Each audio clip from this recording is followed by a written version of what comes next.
And so back to Caesarea Philippi just for a moment as we close.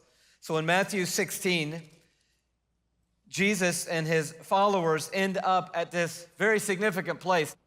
The god of Caesarea Philippi was the god Pan, or even to this day, most people in Greek mythology would believe is the god Pan. And if you know much about Pan, he's an interesting god.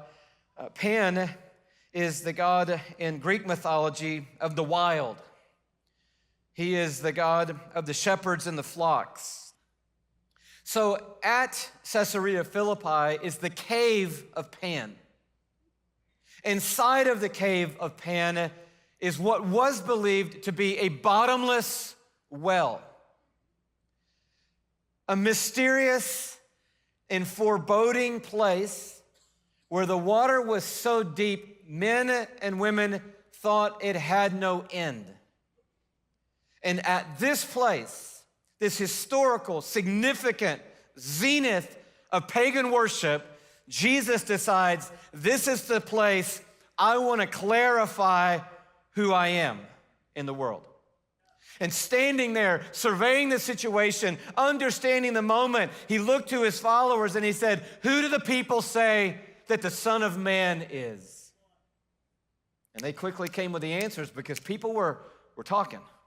This guy was doing miracles. This guy was walking on water. This guy was calming the storm. This man was feeding 5,000. This man was healing the sick. This man was raising the dead. And they said, man, there's a lot of opinion out there. Some people think John the Baptist has come back to life, and that's who you are. Some people think it's Elijah because, Elijah could call down fire from heaven. He had supernatural power to cause miracles to happen, and people think maybe you're him. Come back to the world. And Jesus, after getting all the thoughts from all of the disciples and his followers, he just turned things so gently. And I can imagine him being so calm and just looking and listening. And Elijah, not bad. He was cool. But who do you say I am? That's the place we want to come around over the next few weeks without assuming a simple, regurgitated, my grandmother said answer. But so that you can allow that question to rest on your heart, and then you can formulate your answer. I love how when the question was posed, we know from our biblical history that the most anxious and aggressive and confident of all of Jesus' followers was Peter. And Peter speaks up. And this is what he said.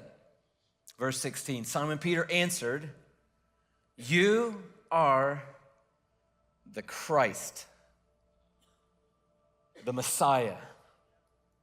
That's the one promised by all the prophets.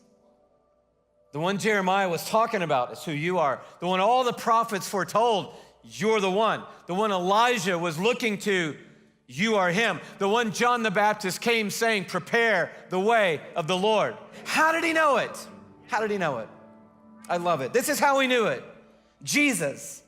Blessed are you, Simon, son of Jonah. When your dad gets in the phrase, you've done good. For this was not revealed to you by man, but by my Father in heaven. And I tell you that you are Peter, Simon. Big shift happened in the purpose and the plan and the possibility of Peter's life when he realized that he believed that Jesus was the Christ, the Son of the living God. His place in the story changed based on the answer to that question. You're Peter. Just stay with me just a second. And on this rock, I will build, have you heard this verse before? My church, and the gates of Hades will not overcome it. I will give you the keys of the kingdom of heaven. Whatever you bind on earth will be bound in heaven. Whatever you loose on earth will be loosed in heaven. And then he warned all of them and said, don't tell anybody yet that I'm the Christ. I'll let them know when I'm ready to let them know. But I'm glad that you know. Listen to this. Jesus said it wasn't simply by a work of man.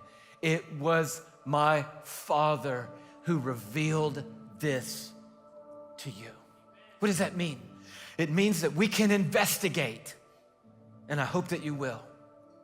But investigation at some point meets revelation. Investigation is using our mind. Revelation is when God opens the eyes of our heart. And a powerhouse believer is one who's used his mind and had his eyes opened by God so that he understands the things of the world, but he has come to know the reality of Christ. And then let me just finish this. Man, so amazing. The worshipers of Pan would take sacrifices into the cave and throw them into the water. And the reason why they were terrified was because the current was such that it would suck the sacrifices down and they would never come up again. They would disappear in the depths.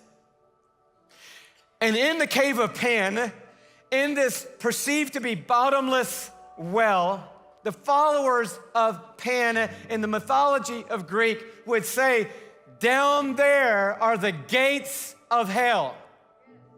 Down there. And Jesus said, good answer, Peter. On this rock, the rock of me and the rock of people who believe in me, I'm gonna build a church. And don't you worry about the gates of hell in the cave of Pan. Don't you worry about what goes down in the current, down into the waters of the cave of Pan. And don't you fear anything the darkness can come against you with, because the gates of hell in the cave of Pan and anywhere else are not going to prevail against the church that I'm gonna build. And here we are, 2,000 years later, and what are we doing? We're building up the church that Jesus promised to Peter. And we're building it up on our minds, investigating so that we can know for sure our Jesus appeared on the landscape of history. Doing our philosophical and logical work so that we know we can't just call him a moral leader, but ultimately coming around in our own lives to ask God, will you give me the revelation I need to partner with the investigation that I've done so that I can come to know for sure that Jesus is the Christ, the Son of the living God.